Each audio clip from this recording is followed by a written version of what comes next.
Terima kasih Tuhan. Kami ada di penghujung tahun. Semua karena penyertaan Tuhan. Kami boleh ada sebagaimana kami ada karena anugerah Tuhan di hidup kami. Sampai di penghujung Tuhan masih menyertai. Kami mempersiapkan hidup kami. Memasuki nanti tahun yang baru Tuhan bersama dengan anugerah Tuhan. Kami tahu Engkau Tuhan yang sama yang tidak pernah berubah. Beritahukan kepada kami jalan-jalan-Mu Tuhan. Supaya kami dapat melakukan tepat seperti yang Tuhan mau di hidup kami. Urapi hamba-Mu yang tidak ada apa-apanya Tuhan. Berbicara bagi kami, sampaikan isi hati-Mu di dalam nama Yesus. Yang percaya Tuhan di tengah kita memberkati kita, katakan bersama. Amin. Tepuk tangan buat Tuhan Yesus. Silakan duduk Bapak Ibu yang terkasih, Shalom. Apa kabarnya hari ini? Luar biasa. Saudara, kita sudah memasuki di penghujung tahun. Ya, ada begitu banyak prediksi tentang tahun depan, tapi sesungguhnya kita nggak tahu apa yang akan terjadi di tahun yang akan datang. Bagian kita adalah lakukan sesuai dengan firman Tuhan, amin. Saya akan memberikan tuntunan bagi kita, tentunya tuntunan yang terbaik itu lewat firman Tuhan. Jangan minta petunjuk kepada orang pintar atau siapapun ya. Nasihat yang paling bijak untuk kita melangkah ke depan itu adalah sesuai dengan firman Tuhan. Mari kita buka bersama 1 Raja-Raja pasal yang ke-22. 1 Raja-Raja pasal yang ke-22. Kita baca bersama saudara. Judul perikopnya di sana adalah Ahab memerangi Ramot Gilead. Nabi Tuhan berhadapan dengan nabi-nabi palsu. Kalau saudara lihat dia di Alkitab itu judulnya 1 Raja-Raja pasal 22. Nabi Tuhan berhadapan dengan nabi-nabi palsu. Kita baca ayat yang pertama, firman Tuhan berkata di sana demikian. 3 tahun lamanya orang tinggal aman dengan tidak ada perang antara Aram dan Israel. Kita tahu ya Aram dan Israel itu selalu berperang saudara. Pada tahun yang ketiga, pergilah Yosafat Raja Yehuda kepada Raja Israel. Saat itu Israel terbagi menjadi 2 kerajaan, utara dan selatan, Yehuda dan Israel. Pada tahun yang ketiga, pergilah Raja Yosafat, raja dari Yehuda, dia berkunjung kepada Raja Israel. Pada waktu itu yang menjadi Raja Israel adalah Ahab, Raja Ahab. Ayat 3, lalu berkatalah Raja Israel, Raja Ahab kepada pegawai-pegawainya, tahukah kamu bahwa Ramot Gilead itu sebenarnya milik kita, tanah kita. Tetapi kita tinggal diam saja dan tidak merebutnya dari tangan Raja negeri Aram. Ya itu adalah tanah, memang dari dulu Israel ini persoalannya itu bolak-balik ya tanah. Tapi memang Tuhan sudah menjanjikan tanah itu saudara. Lalu katanya kepada Yosafat, Raja Ahab ini bilang kepada Raja Yosafat, Raja Yehuda ya. Maukah engkau pergi bersama-sama untuk ya, pergi bersama aku untuk memerangi Ramot Gilead? Jawab Yosafat kepada Raja Israel, kita sama-sama Israel kan. Aku dan engkau, rakyatku dan rakyatmu, kudaku dan kudamu. Tetapi Yosafat berkata kepada Raja Israel, baiklah tanyakan dahulu firman Tuhan. Saudara, Alkitab mencatat Raja Ahab itu raja yang jahat. Istrinya adalah siapa? Istrinya Ahab siapa? Yang lulus sekolah minggu berapa banyak? Yang bisa jawab saya kasih sepeda dibawa. Istrinya Raja Ahab siapa? Perempuan paling jahat yang tercatat di Alkitab siapa? Isabel. Amin. Ya. Nah Raja Ahab ini dia menjadi jahat karena dia dapat istri yang salah. Istrinya ini membawa dia kepada penyembahan berhala. Bahkan ketika Raja Ahab menikah dengan Isabel, Isabel minta dibangunkan ya kuil-kuil penyembahan bagi dewa Baal, bagi dewi Asiterot yang dianggap sebagai dewa kemakmuran. Hati-hati ya, Anda salah menikah, maka salah juga hidup rumah tanggamu. Ya, tapi yang sudah terlanjur salah masih ada waktu. Berdoa, bergumul supaya dibenerin sama Tuhan, amin. Jangan bilang saya mau cerai bu, kayaknya saya salah pilih. Ya, Anda ada begitu. Waktu Ahab menikah dengan perempuan Isabel ini, dia terjerumus dalam penyembahan berhala. Dan Alkitab berkata, mengapa Ahab menjadi jahat di mata Tuhan? Dia bukan hanya membawa dirinya kepada penyembahan berhala, tapi dia ngajak-ngajak orang lain ikut berdosa kepada Tuhan. Orang yang paling jahat itu adalah orang yang berbuat dosa dan ngajak-ngajak orang lain untuk berdosa, ya. Jangan ajak-ajak orang lain untuk berdosa. Saudara dugem aja sendiri, nggak usah ngajak-ngajak temen. Amin.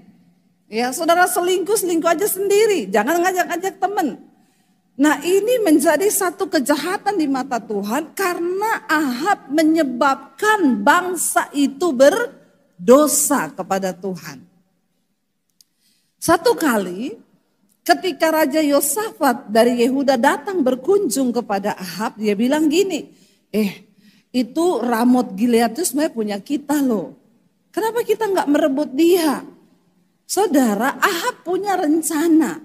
Namanya manusia, kita juga pasti punya rencana. Saudara punya rencana nggak di hidup ini? Ada yang nggak punya rencana? Pulang aja dulu.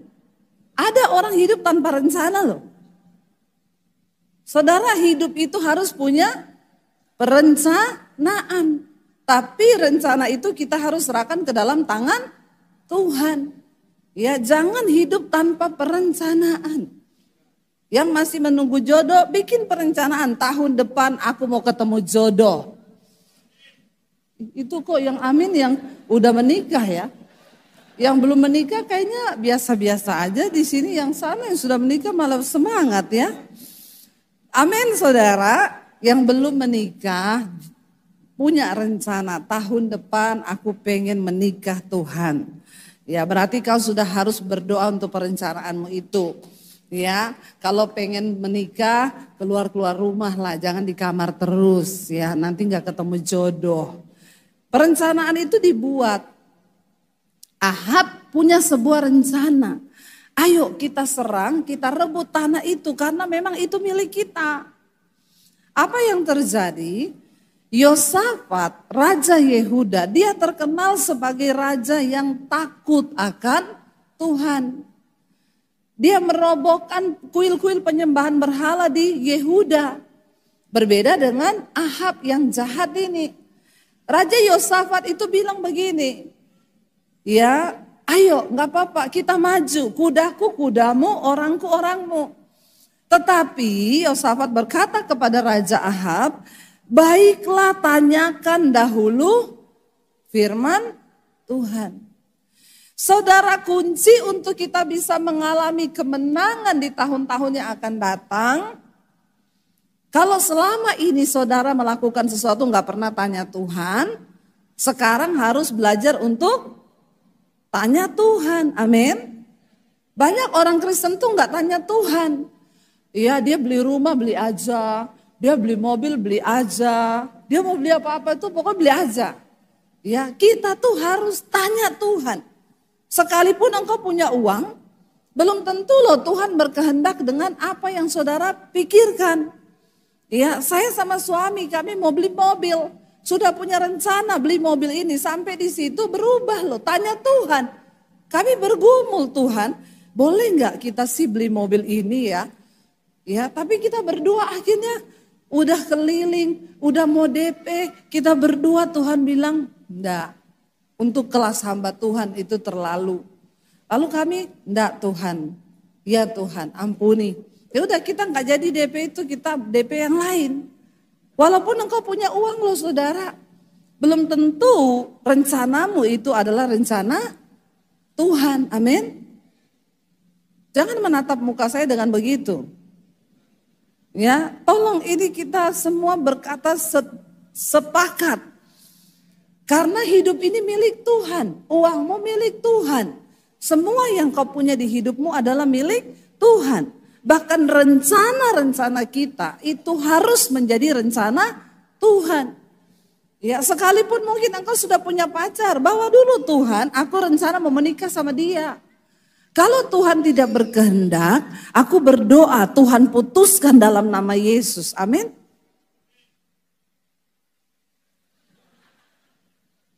Ya, dia sudah merasakan perjuangan dalam rumah tangga, saudara. Makanya dikatakan kuat, amin, supaya yang muda-muda ini tidak juga terjerumus. Harus bertanya sama Tuhan, harus berani. Ya, jangan berjalan dengan kekuatanmu sendiri, tapi tanyakan dahulu kepada Tuhan. Mau beli rumah, tanya Tuhan. Mau beli segala sesuatu, tanya Tuhan. Kalau Tuhan bilang enggak, jangan dipaksakan. Lalu saudara, Raja Israel mengumpulkan para nabi, kira-kira 400 orang banyaknya. Jadi begini saudara, zaman perjanjian lama, nabi itu sangat diperlukan untuk sebuah kekuatan politik. Karena raja itu bertanya dan suara nabi ini dianggap suara yang paling benar untuk memutuskan sebuah keputusan politik. Ingat dari dulu Israel awalnya adalah negara teokratis di mana Tuhan menjadi pemimpin utamanya. Jadi mereka harus mendengar suara Tuhan. Ahab dan Isabel ini raja yang jahat. Mereka nggak percaya Tuhan. Jadi Isabel membentuk satu kelompok barisan nabi-nabi palsu. 400 orang banyaknya. Saudara, kalau ada yang asli selalu ada yang palsu. Yang palsu itu meniru yang asli. Tapi yang berkualitas, yang memang terjamin dan yang asli memang benar-benar asli. Kalau ada barang asli selalu ada barang palsu. Ya, LV ya asli mahal. Tapi di pasar Atom banyak juga kan. Yang pakai juga banyak kan. Saya kadang malu saudara ya kalau lihat aduh dikembari gitu ya. Tapi orang tuh ya kadang ya kenapa orang pengen beli yang palsu? Karena memang lebih murah. Tapi kualitas yang asli itu ya lebih baik gak usah pakai kalau palsu. Karena palsu itu tetap palsu. Saudara, nabi pun ditiru. Ada nabi yang asli, ada nabi yang palsu. Isabel dan Ahab membuat kelompok nabi palsu untuk mendukung kegerakan mereka. Jadi nabi-nabi palsu ini dibayar. Dan dia harus berbicara mengikuti keinginannya Raja Ahab dan istrinya. Jadi mereka punya rencana apa? Nabi palsu ini harus tetap bilang iya. Dan omongannya selalu enak didengar. Karena dia mendukung apa yang menjadi keinginan raja. Tapi nabi asli itu enggak begitu. Nabi asli menyampaikan apa yang dia dengar dari Tuhan. Dan kadang tuh enggak enak. Bahkan bertentangan dengan kemauan raja. Lalu Raja Israel Ahab mengumpulkan para nabi. Kira-kira 400 orang banyaknya. Ini yang palsu saudara ya. Kemudian bertanyalah ia kepada mereka. Dia kumpulin nabi-nabinya nih. Dia bilang, apakah aku boleh pergi berperang melawan Ramot Gilead atau aku membatalkannya? Jawab nabi-nabi palsu 400 orang itu, mereka bilang apa? Majulah, Tuhan akan menyerahkan ke dalam tangan raja. Tapi Yosafat ini bingung saudara, orang yang takut akan Tuhan tuh punya kepekaan. Ya, harus punya kepekaan. Karena sekarang banyak juga namanya nabi palsu. Yang ngomongnya enak-enak terus, pokoknya itu tandanya dosa ndak apa-apa ya. Saudara homo ndak apa-apa, Tuhan tetap terima, pokoknya kasih karunia. Hati-hati saudara ya, itu membuat imanmu nyaman. Sehingga engkau tidak punya keinginan untuk berjuang hidup dalam kekudusan. Dengerinnya yang enak-enak, tetap diberkati kok. Tuhan itu maha baik, Tuhan tuh maha kasih. Anda mau selingkuh, Anda homo, Anda lesbi, Anda pencuri, maling, tidak apa-apa. Tuhan itu mengasihi. Saya bersyukur nih GSJS masih mau undang saya nih. Ya, karena saya ini terkenal pendeta hukum Taurat. Ngomongnya selalu penghukuman. Loh Tuhan itu menghukum, ingat ya. Natal, Desember kita memperingati kedatangan Kristus membawa kasih karunia keselamatan. Tapi persiapkan hidupmu, Yesus akan datang kali yang kedua. Tidak lagi membawa kasih karunia. Dia akan datang dengan penghukuman sebagai hakim yang adil. Kok gak ada amin? Yang kenceng amin ya. Ya. Haleluya. Enggak apa-apa, saya dicap pendeta hukum Taurat. Teman saya bilang, Bu, saya diinjili sama orang tentang kasih karunia. Tapi saya kok enggak srek dengernya ya. Karena saya biasa dengar khotbah ibu. Dia bilang, oh keselamatan itu tetap ada. Biarpun dia tanya, jadi walaupun kami selingkuh, kami hidup dalam dosa, tetap selamat. Tuhan enggak pernah batalkan keselamatan. Jadi tetap masuk surga, iya. Loh buat apa Yesus turun loh dari sorga menyelamatkan kita, mati di kayu salib, terus nanti kita masuk neraka, sia-sia banget pengorbanannya, ngerikan, seolah-olah benar. Lalu teman saya itu bilang gini, oh saya pengajarannya Bu Debbie gak seperti itu. Ya karena kita juga harus berjuang, memang keselamatan itu kita terima gratis. Tapi setelah kita selamat kita harus mempertahankan dan menjaga supaya keselamatan itu tidak hilang. Dia bilang, oh ibu sering dengar Debbie Basir, memang itu pendeta hukum Taurat. Enggak apa-apa, saya dibilang pendeta hukum Taurat enggak apa-apa. Tapi saya mengingatkan jemaat untuk bertobat. Amin. Karena penghukuman itu ada saudara, neraka itu ada. Loh Yesus berkata loh. Ya, bukan orang yang berseru padaku Tuhan, Tuhan yang akan masuk dalam kerajaan Allah. Tapi mereka yang melakukan kehendak Bapa. Bahkan mereka akan berkata, Tuhan kami bernubuat demi namamu, kami suruh setan. Tuhan bilang, aku tidak kenal engkau pembuat dosa. Hati-hati saudara. Rasul Paulus berkata, aku melatih tubuhku dan menguasainya seluruhnya. Supaya apa? Jangan setelah aku memberitakan Injil, aku ditolak sama Tuhan.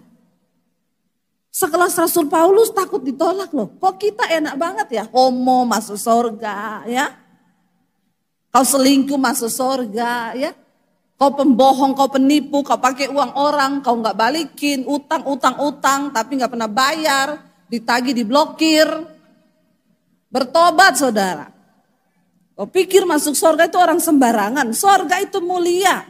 Saya selalu ingetin, saudara masuk ke istana presiden aja gak sembarangan loh. Apalagi masuk ke istana surga kerajaan Allah. Ya jangan punya iman yang seenaknya. Memang saudara sekarang banyak nabi palsu ngomong apa 400. Majulah raja. Sebab Tuhan akan memberikan kepadamu kemenangan. Enak gak raja dengernya? Enak, pasti menang. Tapi Yosafat peka. Yosafat bilang begini. Tetapi Yosafat bertanya ayat 7. Tidak adakah lagi di sini seorang nabi Tuhan? Karena dia curiga kok 400-nya satu suara semua. Kenapa bisa satu suara ya? Langsung dukung Ahab, maju. Lalu Yosafat bilang, ada lagi enggak nabi Tuhan? Supaya dengan perantaraannya kita dapat meminta petunjuk. Lalu jawab Raja Ahab kepada Yosafat, masih ada seorang lagi yang dengan perantaraannya dapat diminta petunjuk Tuhan. Tetapi aku membenci dia. Kenapa Ahab benci sama dia? Sebab tidak pernah ia menubuatkan yang baik tentang aku, melainkan malapetaka. Orang itu ialah Mika bin Yimla, Kata Yosafat, janganlah raja berkata demikian. Memang yang asli itu tidak disenengin. Karena kadang ngomongnya itu ya bertentangan dengan maunya kita. Makanya orang konseling sama saya, Bu saya selingkuh gimana ya, saya sudah konseling banyak pendeta. Katanya Tuhan mengerti Pak, pelan-pelan aja. Saya bilang kalau besok kau mati, jantungmu diputus satu uratnya. Kau masuk neraka loh Pak. Ibu ya ampun nubuatannya menakutkan loh. Ini bukan nubuatan. Saya ingetin kau, ikuti terus dagingmu.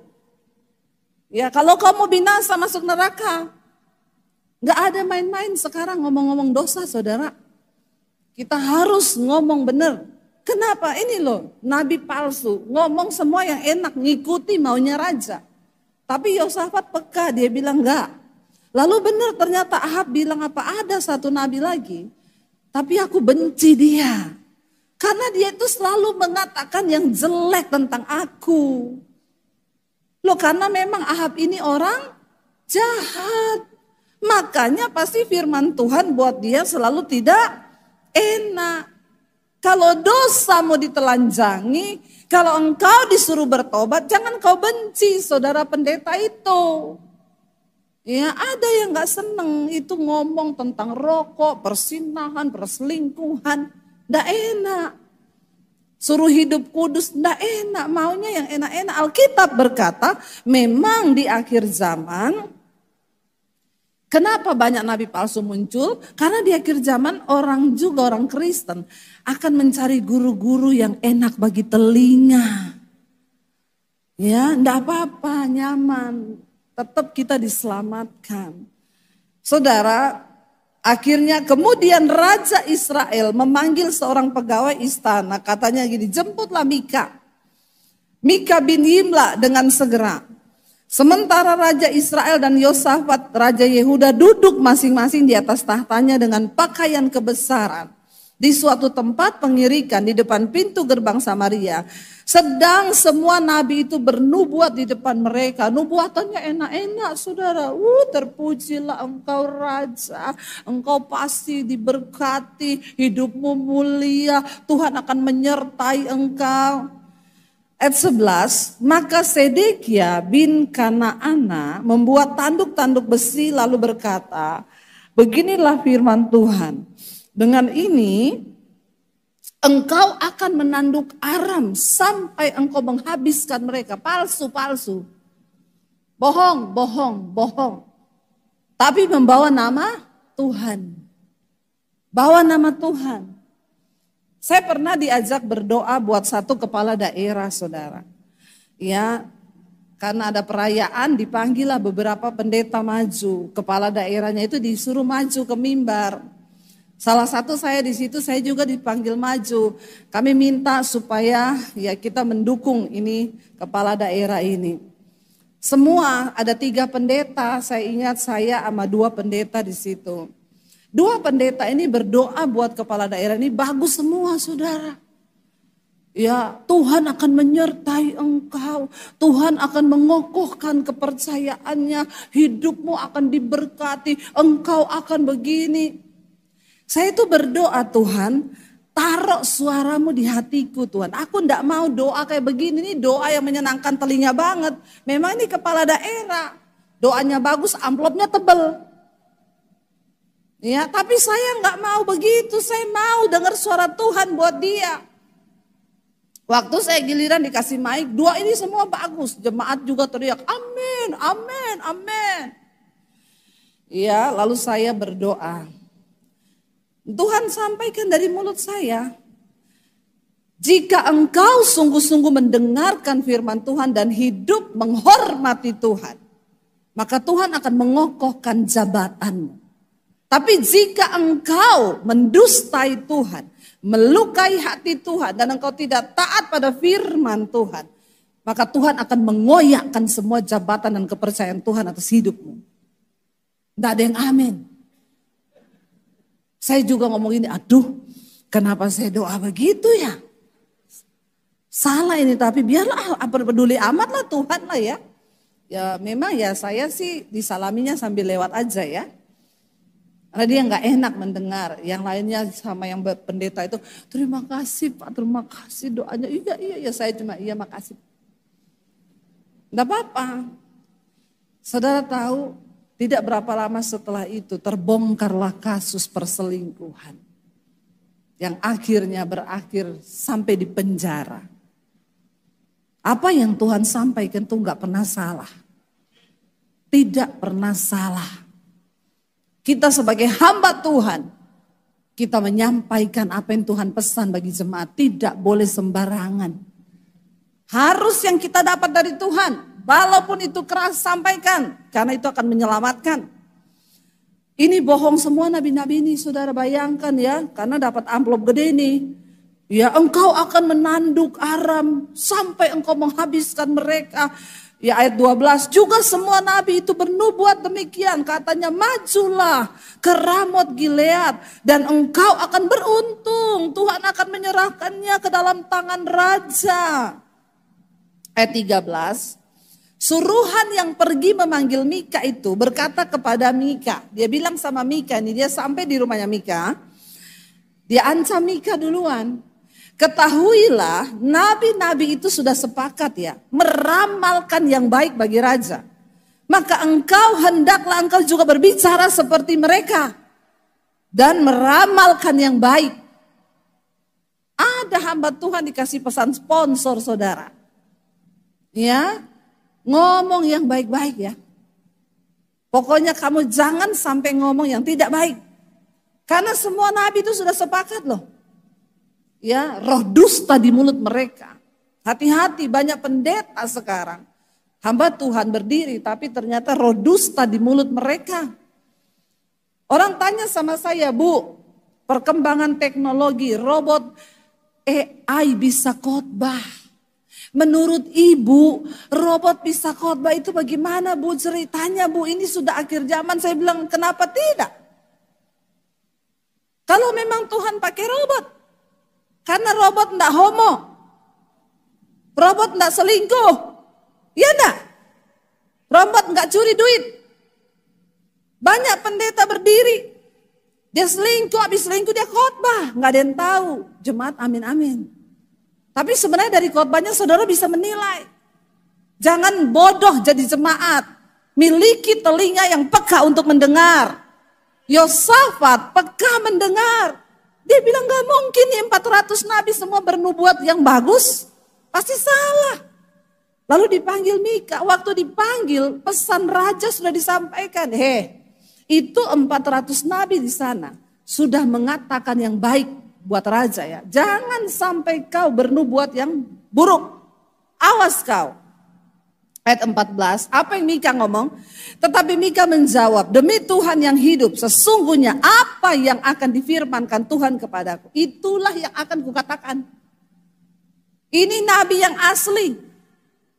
Ya, enggak tertarik dengan amplop yang tebal.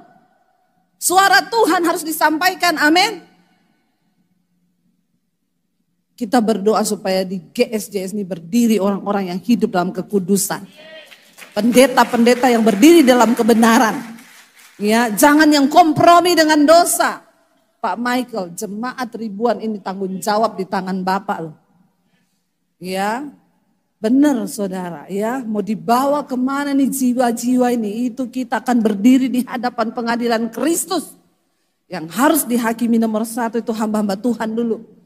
Apa yang kau sampaikan dari mimbar gereja? Kalau ada jemaat datang dan pergi di gereja, dosa-dosa terus nggak pernah berubah tahun demi tahun. Ada yang salah dengan firman yang disampaikan. Ya, saya berdoa supaya kita semua ini memiliki telinga yang peka untuk mendengar. Mika bilang begini saudara, aku akan sampaikan apa yang Tuhan taruh. Sorry ya, bukan pesan sponsor dari raja. Setelah ia sampai kepada raja, bertanyalah raja kepada Mika, Mika, apakah kami boleh pergi berperang melawan Ramot Gilead atau kami membatalkannya? Jawabnya, Mika ini kan sudah dengar, sudah dibilang pesan sponsor. Mika mengejek raja, dia bilang begini, majulah dan engkau akan beruntung sebab Tuhan akan menyerahkannya ke dalam tangan raja. Ya, Mika mengejek. Lalu raja tahu Mika ini tidak biasanya begini. Raja ngomong gini. Tetapi raja berkata kepadanya, sampai berapa kali aku menyuruh engkau bersumpah supaya engkau mengatakan kepadaku tidak lain dari kebenaran demi nama Tuhan. Lo sebenarnya Ahab tahu kan? Yang Mika ngomong itu bukan dari Tuhan. Sebab Mika itu tidak pernah yang enak. Tapi kenapa dia menyampaikan yang enak? Makanya dia bilang bersumpah, sampaikan yang benar dari Tuhan. Lalu Mika menjawab gini ayat 17. Telah kulihat seluruh Israel bercerai-berai di gunung-gunung seperti domba yang tidak mempunyai gembala. Sebab itu Tuhan berfirman, mereka itu tidak punya tuan. Artinya rajanya mati. Mereka ini tidak punya tuan. Baiklah masing-masing pulang ke rumahnya dengan selamat. Kemudian Raja Israel berkata kepada Yosafat, iya tak? Bukankah telah kukatakan kepadamu, tidak pernah dia menubuatkan yang baik tentang aku. Melainkan hanya yang malapetaka. Saudara, kalau sekiranya Ahab mau mendengar, lalu dia bilang, aduh jangan ya, Mika udah ngomong, nih rakyat saya seperti orang yang tidak bertuan. Berarti nanti aku mati, rakyatku tercerai-berai. Nggak usah maju ya. Ini peringatan dari Tuhan. Tapi enggak saudara, saya pengen lompat nanti kepanjangan, nggak cukup waktunya. Nanti saudara baca di rumah. Ya, kita lanjut ayat yang 29 saja. Ya, ayat 27 dulu. Karena Mika menubuatkan yang jelek. Ayat 27 kita lompat. Dan katakan beginilah titah raja, masukkan orang ini dalam penjara. Mika di penjara karena dia ngomong yang tidak enak. Beri dia makan roti dan minum air serba sedikit. Sampai aku pulang dari perang itu dengan selamat. Tetapi jawab Mika, jika benar-benar engkau pulang dengan selamat, tentulah Tuhan tidak berfirman dengan perantaraanku. Lalu disambungnya, dengarlah hai bangsa-bangsa sekalian. Mika bilang, kau pasti mati. Tapi raja bilang, kagak. Ini 400 nabi bilang saya akan menang. Semuanya enak. Lalu dia bilang, penjara Mika, kasih dia minum sedikit, makan sedikit. Supaya dia masih hidup, jangan sampai mati. Supaya dia lihat aku pulang selamat dengan kemenangan. Mika bilang, kalau kau pulang selamat, berarti Tuhan tidak berbicara lewat aku. Ayat 29. Sesudah itu majulah Raja Israel dengan Yosafat, Raja Yehuda dan Ramot Gilead. Raja Israel berkata kepada Yosafat, dia bilang sama Yosafat gini, Ahab, aku akan menyamar dan masuk ke pertempuran. Tetapi engkau pakailah pakaian kebesaranmu, lalu menyamarlah Raja Israel, kemudian masuk ke pertempuran. Dia pakai baju biasa, tidak pakai baju kerajaan. Kenapa Ahab menyamar? Karena dalam sebuah pertempuran yang dibidik itu adalah raja. Mereka nggak peduli dengan prajurit. Kalau raja ini kena bidik mati, otomatis semua prajurit pun tunduk. Makanya Ahab bikin strategi. Saudara, engkau tidak punya cukup strategi yang baik untuk memasuki tahun depan selain engkau bersandar kepada firman Tuhan. Katakan, Ahab punya strategi. Dia pikir dengan itu dia akan hidup. Dia main-main sama Tuhan. Dia menyamar jadi rakyat, jadi pakai baju prajurit. Dia nggak pakai baju rajanya. Malah Yosafat suruh pakai baju raja. Ayat 31, adapun raja negeri Aram telah memberi perintah kepada para panglima pasukan keretanya, 32 orang banyaknya, demikian. Janganlah kamu berperang sembarangan, melawan sembarangan orang, melainkan melawan raja Israel saja. Bahkan Yosafat tidak menjadi target. Siapa yang ditargetkan? Ahab. Orang prajurit terhebat, dia bilang bidik Ahab. Ahab pinter, menyamar, menjadi orang biasa. Cocok nggak sama strateginya Raja Aram? Kalau kita lihat berarti Ahab pinter nggak? Pinter, cukup pinter. Ya. Ayat 32. Segera sesudah para panglima pasukan kereta itu melihat Yosafat, mereka berkata, itu Raja Israel. Lalu majulah mereka untuk menyerang dia. Tapi Yosafat berteriak, ini Ahab ini juga jahat. Memang dia sengaja supaya yang dibunuh itu Yosafat. Padahal dia ini berteman loh. Saudara, orang yang terjahat itu justru kadang teman dekat. Yang terdekat dengan kita. Yosafat ini tulus, dia maju aja.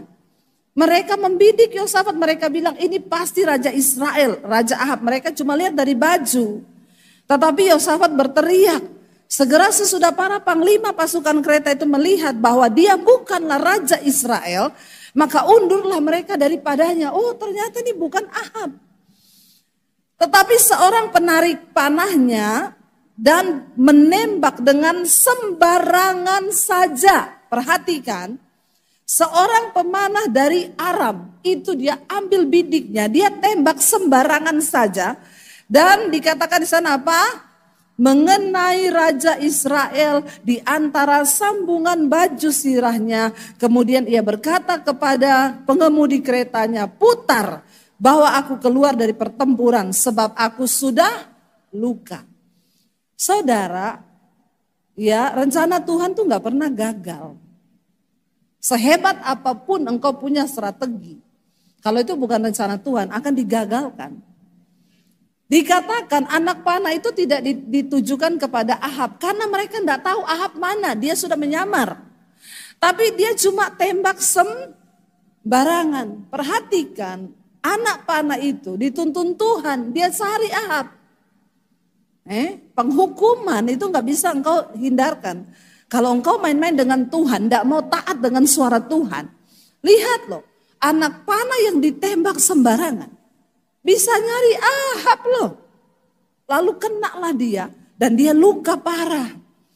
Ayat 35, tetapi pertempuran itu bertambah seru pada hari itu. Raja tetap ditopang berdiri dalam kereta berhadapan dengan orang Aram itu. Sampai ia apa? Mati pada waktu petang. Darahnya mengalir dan lukanya ke dalam palung kereta. Kira-kira pada waktu matahari terbenam, terdengarlah teriakan di sepanjang barisan tentara itu masing-masing ke kotanya, masing-masing ke negerinya.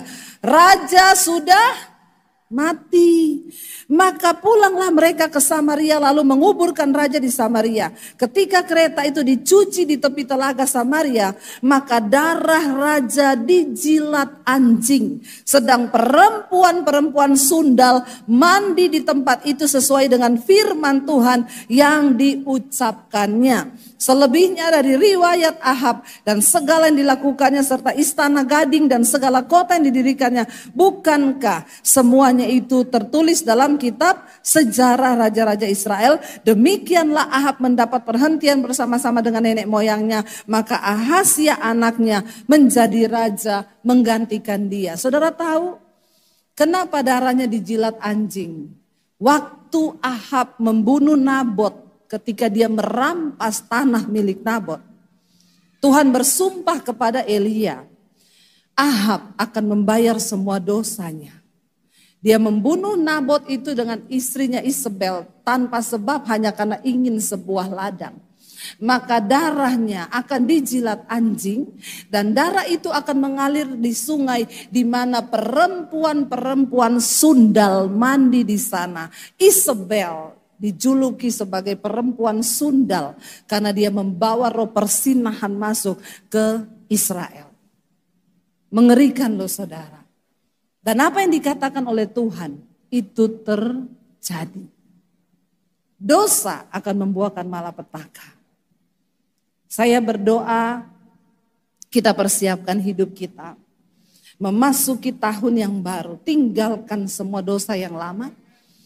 Dan yang pertama tadi poinnya adalah apa? Kita bisa punya rencana. Tapi pertama serahkanlah semua rencanamu itu ke dalam tangan Tuhan. Bertanyalah kepada Tuhan. Yang kedua, jangan hanya mau mengikuti keinginan kita. Sekalipun firman Tuhan itu keras. Sekalipun itu bertentangan dengan keinginan kita. Tuhan aku maunya gini. Tuhan bilang gak bisa. Kamu mau ke kanan, Tuhan bilang aku maunya kamu ke kiri. Nurut aja, nurut. Saudara mau beli ini, Tuhan bilang jangan itu, yang ini. Nurut.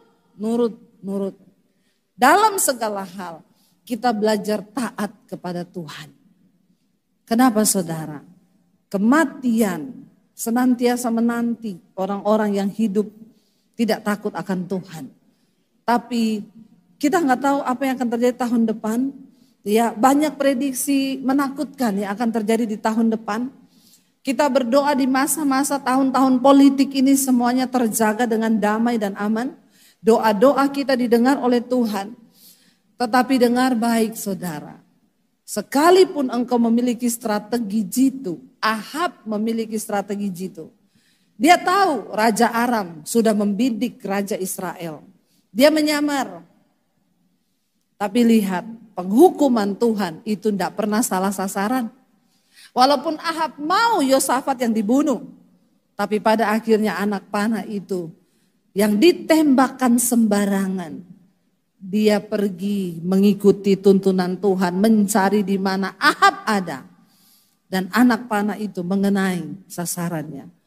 Sebaliknya saudara, waktu engkau hidup takut Tuhan, kau tidak perlu takut orang merancangkan yang jahat atas hidupmu. Sekalipun ada 1000 tangan yang coba menarik engkau jatuh, percayalah satu tangan Tuhan cukup untuk menarik engkau naik ke atas. Sebab Tuhan itu tidak pernah salah. Alkitab berkata, saya tutup dengan ini. Tuhan tahu siapa milik kepunyaannya. Dan orang yang berseru kepada nama Tuhan, hendaklah meninggalkan kejahatannya.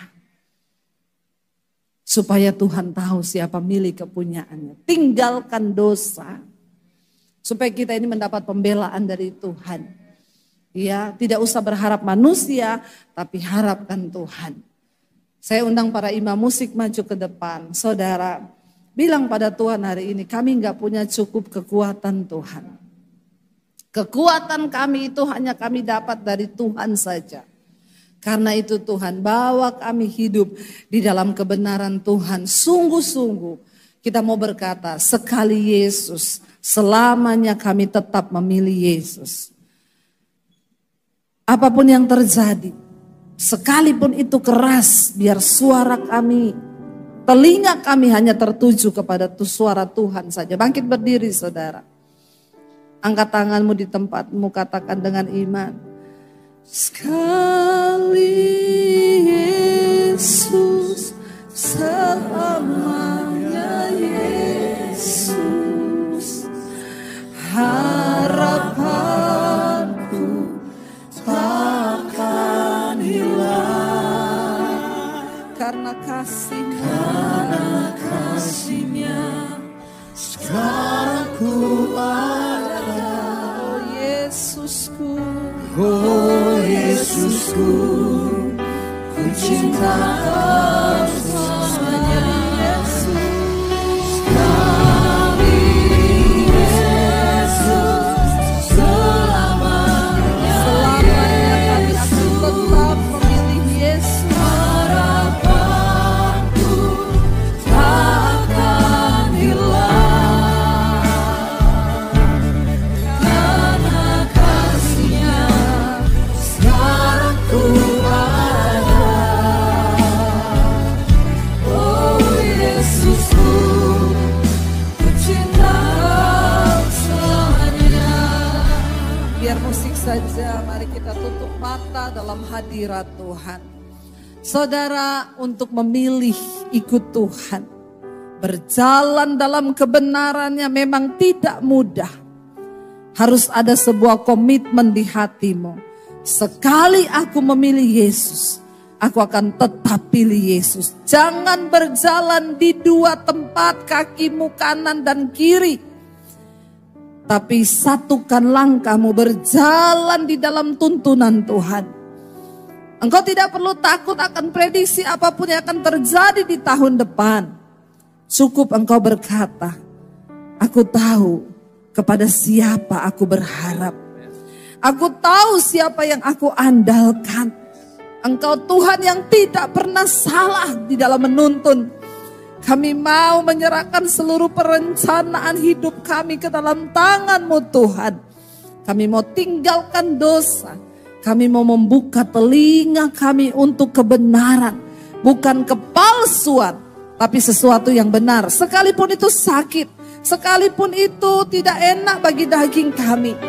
Namun kami mau percaya bahwa Tuhan tidak pernah merancangkan yang jahat atas hidup kami. Beri kami kekuatan hari-hari ini Tuhan, untuk terus bertahan dalam kebenaran-Mu. Sekalipun itu berat Tuhan. Perbaiki apa yang perlu Tuhan perbaiki di hidup kami. Kami hanya berserah ke dalam tangan Tuhan saja. Dengan iman hari ini, angkat tangan-Mu di hadapan Tuhan.